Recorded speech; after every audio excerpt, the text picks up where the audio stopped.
Olá, queridos! Tudo bem? Vamos começar mais uma semana de aulas. Agora vocês vão estar trabalhando o capítulo 5 da apostila do segundo bimestre, que é a parte de geometria plana. Os objetivos das aulas dessa semana são que vocês possam verificar que ponto, reta e plano são ideias intuitivas, que vocês possam diferenciar reta, semi-reta e segmento de reta, que vocês também percebam que os giros nos dão ideia de ângulos e que dentre os ângulos nós temos o ângulo reto, o ângulo agudo, o ângulo obtuso e o ângulo raso. Vocês irão também estudar as retas paralelas e concorrentes. E dentre as concorrentes, vocês vão diferenciar as retas oblíquas das retas perpendiculares. A reflexão da aula de hoje traz o seguinte: mas esforçai-vos e não desfaleçam as vossas mãos, porque a vossa obra tem uma recompensa. Isso mesmo, o trabalho que a gente faz, o esforço, o estudo, tudo isso tem uma recompensa. Às vezes a recompensa não vem no momento em que queremos, mas pode ter certeza que virá. Com essa reflexão, com essa mensagem positiva, convido você a assistir à aula, a assistir aos vídeos explicativos e também os exemplos. Vamos lá então? A palavra geometria vem do grego geometrem, onde geo significa terra e metrem, medição. Logo, o significado da palavra geometria é medição de terra. Ela é uma ciência muito antiga. Segundo alguns historiadores, ela surgiu da necessidade que as pessoas tinham de medir seus terrenos. A geometria que estudamos na escola é a geometria euclidiana. Muitos povos estudaram a geometria, mas foi na Grécia que ela teve um grande desenvolvimento. No ano 300 a.C., o matemático grego Euclides foi quem fez as principais descobertas matemáticas. Os elementos básicos da geometria são ponto, reta e plano. Eles são definidos como entes primitivos, porque não existe uma definição exata para eles. Por isso, são considerados ideias intuitivas. Agora vamos esclarecer um pouco sobre ponto, reta e plano. No caso deste cubo, os seus vértices são o ponto A, o ponto B, ponto C, D, E, F, G e H. Note que o vértice se forma quando uma reta se intersecta com a outra, ou seja, quando elas se encontram. E são os vértices que nos dão a ideia de ponto. As arestas são o encontro entre os pontos AB, BC, CD, AD e assim com os outros. As arestas formam os segmentos de reta. Já as faces são formadas pelo conjunto dos pontos ABCD.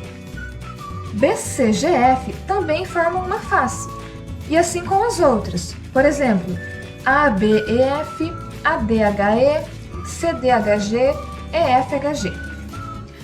Mas face não é o mesmo que plano. Nos livros de escola ou em exercícios, você pode ver uma figura como esta. No caso, o plano seria a área em azul. O plano é como se fosse a superfície onde o objeto está apoiado. Geralmente, os planos são indicados por letras minúsculas do alfabeto grego, como o alfa de nosso exemplo. Já os pontos por letras maiúsculas do nosso alfabeto mesmo, como A, B, C, etc. Olá pessoal, tudo bem? No vídeo de hoje temos a diferença entre reta, semi-reta e segmentos de reta. Começando pela reta. A reta ela é formada por infinitos pontos. Por isso que nós podemos dizer que uma reta é ilimitada e infinita. Então vamos fazer aqui um exemplo de reta.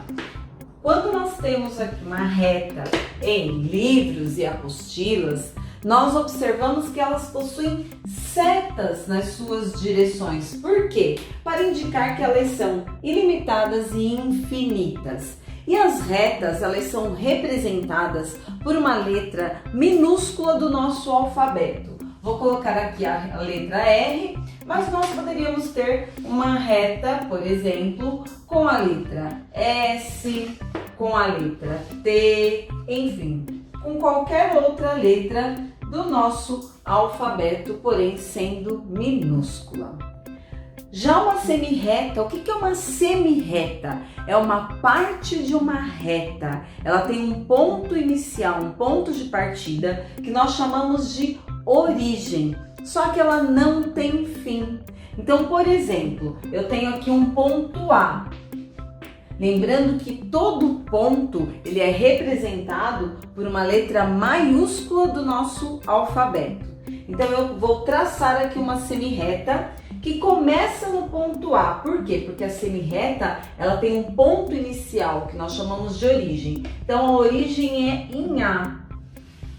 E esta semirreta, ela passa pelo ponto B e ela continua. Então, olha a setinha aqui nesta direção.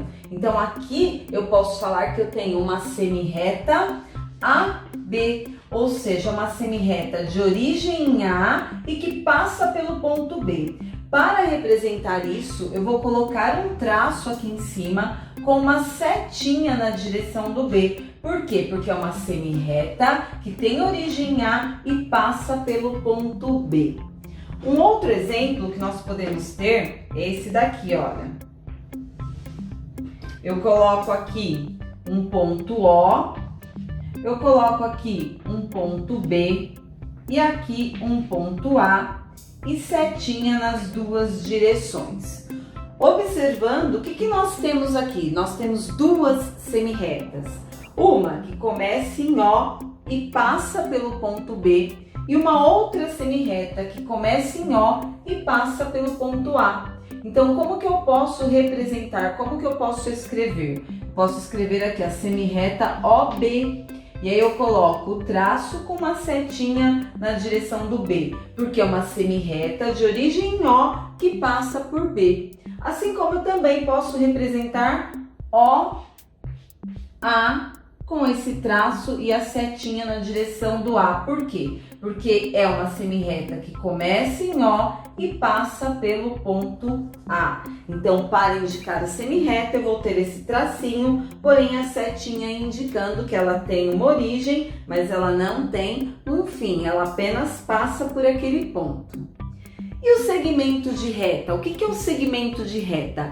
É a parte da reta compreendida entre dois pontos. Então, quando eu tenho, por exemplo, o ponto A, B, e eu tenho aqui, olha, um traço que está unindo os dois, como que eu posso chamar este desenho? De segmento de reta. Por quê? Porque o segmento de reta é a parte da reta que está compreendida entre dois pontos. E como que nós podemos representar um segmento de reta? Como que nós podemos escrever? Nós podemos escrever aqui o ponto AB e colocar apenas um traço em cima. Por quê? Porque ele tem começo e tem fim, diferente da semirreta que tem origem em um ponto e passa pelo outro e continua. Aqui não, tem origem em A e termina em B. Então, começa em A e termina em B. Vamos supor que nós tivéssemos um outro segmento, por exemplo, MN. M e N. Como que nós podemos representar este segmento de reta? Eu posso escrever aqui, olha, M e N e colocar apenas o traço em cima. Então, apenas o traço vai indicar o quê? Que é um segmento de reta, que tem começo e tem fim. Vamos ver o que é ângulo e como podemos classificá-los. Se nós observarmos aqui este desenho, nós temos o seguinte: uma semirreta que tem origem aqui no ponto O e passa pelo ponto A. Uma outra semirreta que tem origem no ponto O e passa pelo ponto M. Estas duas semirretas possuem a mesma origem. E a região que fica entre estas duas semirretas é o que nós chamamos de ângulo. Eu tenho essa marca que vai indicar a medida do ângulo, porém o ângulo é toda essa região. E a medida mais usada para indicar o ângulo é o grau, que nós vamos ver na segunda aula através do uso do transferidor. Então, na escola, nós utilizamos o transferidor para verificar a medida de um ângulo ou para construir um ângulo também. E como que nós podemos escrever esse ângulo? Perceba o seguinte, que eu tenho o ponto A, eu tenho o ponto O e eu tenho o M. O O está onde? Entre o A e o M. Então, eu vou escrever que esse ângulo é o ângulo AOM. AOM. E para indicar aí o ângulo, nós vamos colocar um acento aqui, olha, circunflexo em cima do ponto que fica na origem. E essa origem vai ser o vértice desse ângulo. Então, vamos identificar aqui, ó, AOM é o ângulo, esse ângulo aqui no caso. O O, que é esse ponto aqui, que é a origem, nós temos o vértice. E nós temos também os lados, o lado OA e o lado OM, que são as duas semirretas. OA, que eu vou indicar com esta setinha, pelo fato de ser uma semirreta, e OM, que eu também vou colocar aqui a setinha porque é uma semirreta. E esses serão os lados desse ângulo. E os ângulos, eles podem ser classificados conforme as suas medidas. Então, nós temos aqui ângulo agudo, ângulo reto, ângulo obtuso e ângulo raso. O que é um ângulo agudo? Um ângulo agudo são ângulos que possuem suas medidas menores do que 90 graus.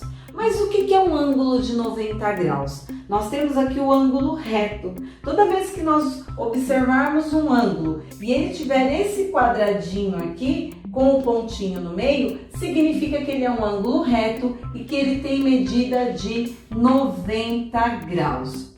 E os ângulos que possuem medidas menores do que 90 graus são os ângulos que nós vamos chamar de agudos. Então, o ângulo agudo possui medida menor do que 90 graus. O ângulo reto possui exatamente 90 graus. O ângulo obtuso é um ângulo que tem a medida maior do que 90 graus. Então, todos os ângulos que têm uma medida maior do que 90 graus, nós vamos chamar de obtuso. E o ângulo raso, quem é o ângulo raso? O ângulo raso, assim como o ângulo reto, tem a sua medida exata. O ângulo raso é meia volta, ó, meio giro. Então, ele mede 180 graus. Então, tanto o ângulo raso quanto o ângulo reto possuem as suas medidas. Já o agudo, ele pode variar. São todos os ângulos menores do que 90 graus. E o obtuso maiores do que 90 graus. Vamos lá, galerinha do sexto ano! Ânimo nessa segunda-feira, começo de semana! Vamos aqui para os exemplos. Primeiro, coloque verdadeiro, V ou falso, F, nas sentenças abaixo. A. As retas são linhas infinitas. E isso a professora até deixou no material de apoio, vou voltar aqui, tá? Algumas definições sobre as retas e dentre elas nós temos isso mesmo, que elas são linhas infinitas e elas são representadas por letras minúsculas e devem ser desenhadas com setas para os dois lados. Por quê? Porque essas setas vão indicar que elas não possuem fim. Então, dê uma olhadinha aqui, ó, a reta AB, estão vendo a seta tanto no início quanto no final da reta. Então, letra A, verdadeiro. Letra B. Os segmentos de reta determinam uma parte da reta. Isso, segmento, quer dizer parte, tá? Então, estão vendo aqui, ó, segmento AB, marcado por dois pontinhos, começa em A e termina em B. C. Os segmentos de retas são maiores que as retas? Não!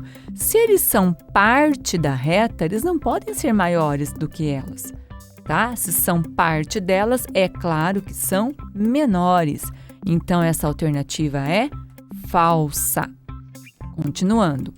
As semirretas são infinitas dos dois lados? Não! Elas têm início, marcado por um ponto, mas não tem fim. Então, essa aqui também é falsa. Deixa eu voltar aqui no material de apoio e mostrar para vocês. Temos aqui exemplo de duas semirretas. Aqui ainda estava escrito separado, mas teve uma mudança na língua portuguesa e agora é junto, tá? Então, vamos lá. Vejam essa semirreta AB. Por quê, professora? Porque começa em A e segue passando por B. Estão vendo a setinha que indica que continua, que é infinito? E depois nós temos a semirreta BA. É o contrário. Estão vendo onde está o pontinho? Está na letra B. Então, essa semirreta começa na letra B. E ela continua, passa pela letra A e é infinita. Olha a setinha no final, tá? Por isso que a letra D ficou falsa, porque, na verdade, ela é infinita apenas de um dos lados e não dos dois, tá bom? Letra E. As semirretas são infinitas de um lado? E isso, exatamente, a professora acabou de explicar isso para vocês. Então, aqui é verdadeira. Esse foi o exemplo 1. Pessoal, esses exemplos a professora deixa no material de vocês no website, tá? Já está resolvido. Professora, você fica resolvendo exercício? Não, eu resolvo exemplo, justamente para deixar de modelo, para ajudar vocês na hora de fazerem as atividades, na hora de vocês estudarem, tá bom? Exercício 2. Classifique os seguintes ângulos em reto, raso, agudo ou obtuso.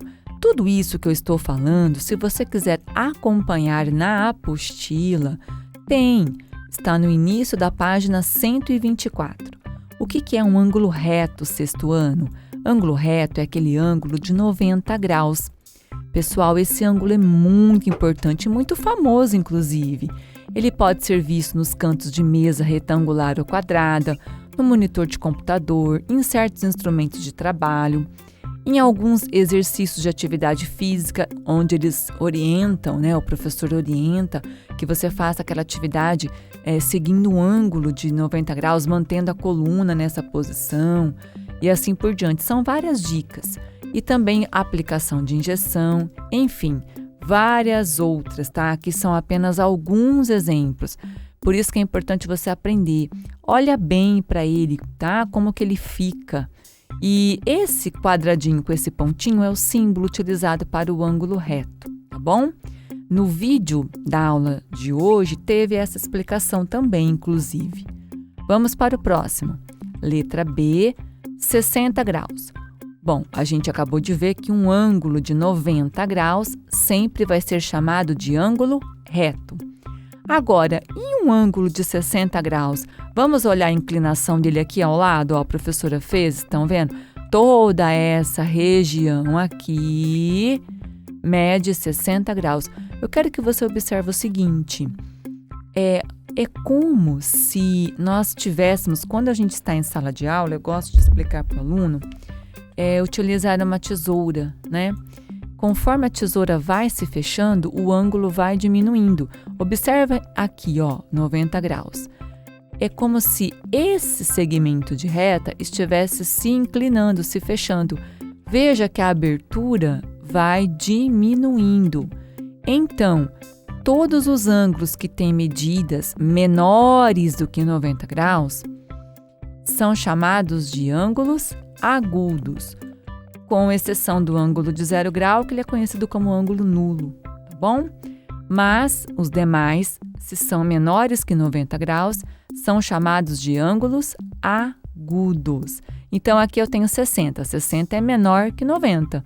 Então, se eu tivesse, por exemplo, 35, também seria agudo. 89 graus, agudo.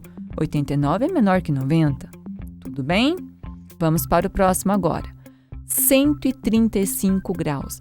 Olha como ficou a abertura. Olha a região do ângulo aqui, tá? É como, então, se aquela haste da tesoura estivesse se abrindo e vai aumentando a abertura. Por quê? Porque vai se tornando maior que 90 graus. Então, 135 é maior que 90 graus. Se ele é maior que 90 graus, ele é chamado de ângulo obtuso. Então, qual é a condição para que um ângulo seja obtuso? Ser maior que 90 graus e menor que 180 graus. Então, um ângulo de 165 graus é o quê? Isso, é obtuso. 165 é maior que 90, ok? E assim por diante. Agora, quando o ângulo medir exatamente 180 graus, que aconteceu no nosso exemplo D, exatamente 180 graus, ele é chamado de ângulo raso. O ângulo raso, pessoal, corresponde ao ângulo de meia volta da circunferência, tá? Uma circunferência completa, a volta completa nela tem 360 graus. Metade disso é o de 180, que é chamado de ângulo raso. Trouxe aqui para vocês, ó, circunferência completa, 360. Metade, 180. 1/4, nós dividimos em 4 partes e pegarmos uma parte, 90 graus. Se pegarmos 3 partes, tá? Então, aqui, ó, dividimos em 4, vamos pegar 3 partes. Nós temos 270 graus. E uma volta completa, 360 graus. Você pode olhar isso no finalzinho da página 123 da sua apostila. Também tem essas informações para vocês, ok? Continuando. Terceiro, responda a essas atividades com V para verdade ou F para falso. Se quiser acompanhar, tem na apostila, na página 130 e início da página 131. O que acontece aqui? Aqui nesse exercício, vamos trabalhar retas paralelas e retas concorrentes. Quando elas são paralelas? Quando elas não se encontram, tá? Quando elas são concorrentes? Quando elas se encontram, elas têm um ponto em comum, tá? E as concorrentes recebem 2 classificações. Elas podem ser perpendiculares ou oblíquas. Já vamos ver isso agora, tá? Bom, vamos lá.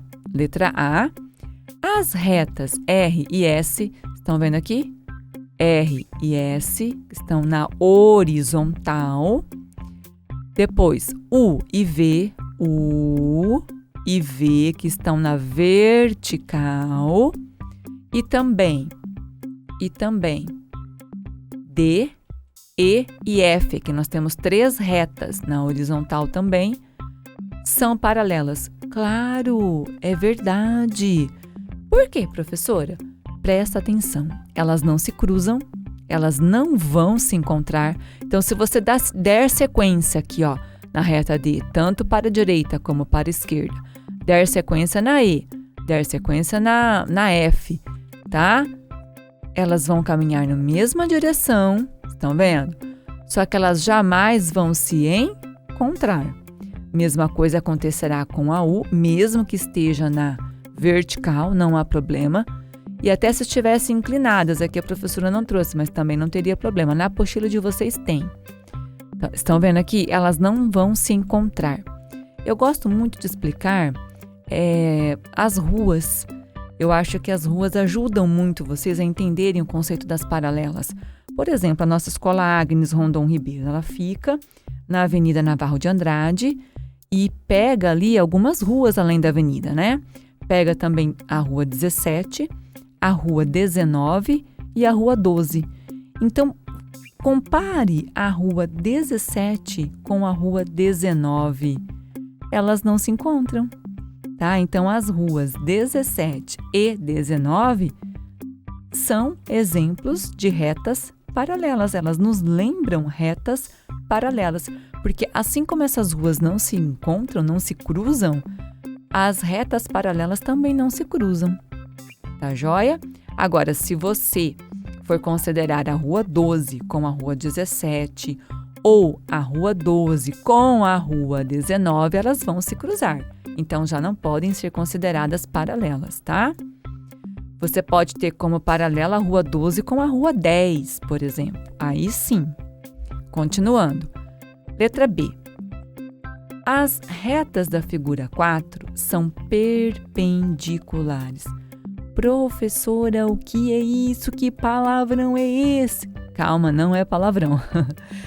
Simplesmente vai nos lembrar que quando duas retas se cruzam e formam o ângulo reto, que é o ângulo de 90 graus, essas retas são chamadas de perpendiculares. Vamos olhar aqui no desenho? Então, essa reta se cruzou com essa que está aqui na horizontal. Então, aqui onde elas se encontraram, nós temos aquele ângulo que você pode até colocar um quadradinho e um pontinho dentro, que é o ângulo reto, tá? Em todos os encontros aqui, a gente vai olhar, a gente vai observar que dá para ver o ângulo reto, tá? Então, elas são chamadas assim, perpendiculares. Agora, o que aconteceu com a nossa pergunta C? Nossa afirmativa, melhor dizendo. As retas da figura 5 são perpendiculares? Claro que não. Olha bem, formou o ângulo reto no ponto de encontro delas? Não. Então, elas são consideradas oblíquas, tá? Porque formam um ângulo diferente de 90 graus.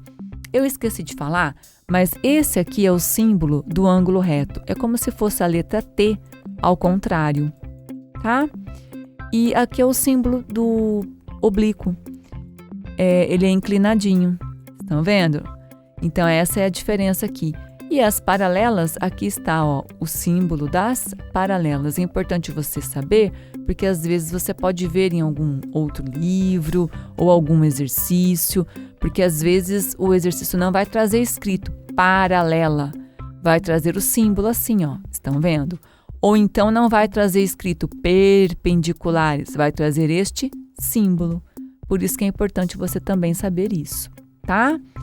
Calma, não tem que ficar decorando isso com o tempo, com a realização dos exercícios. Você vai conseguir aprender e se acostumar com esses símbolos, ok? Fica tranquilo, tá? Aproveite esses exemplos para te auxiliar na hora de resolver os exercícios da nossa aula de hoje. É isso aí, galerinha! Agora é com vocês! Tem lista de exercícios, são atividades complementares para vocês fazerem no caderno.